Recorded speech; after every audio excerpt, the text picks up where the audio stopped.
मैले जस्तै निःशुल्क रूपमा स्वास्थ्य बिमा त्यो मानव जीवनसँग जोडिएको छ। अहिले घरमा औषधि नखाने कोही पनि हुनुहुन्न, घरै छैन, घरै पछि अथवा व्यक्ति पछि औषधि खानुपर्ने बाध्यकारी अवस्था छ, तर आम्दानी छैन। कम्तीमा त्यो संविधानले के दिएको छ भने स्वास्थ्य सम्बन्धी मौलिक हकको व्यवस्था गरेको छ।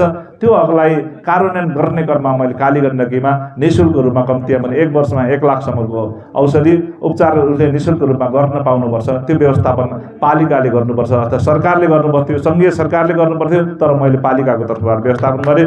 त्यो काम त्यहाँ मात्र होइन, काली गण्डकीमा मात्र होइन, अब त्यो गलेङमा पनि गर्नुपर्छ, चापकोटमा गर्नुपर्छ, भिरकोटमा गर्नुपर्छ, वालिङमा गर्नुपर्छ, देशैभरि गर्नुपर्छ। त्यसको लागि प्रतिनिधि सभामा पुग्नुपर्छ।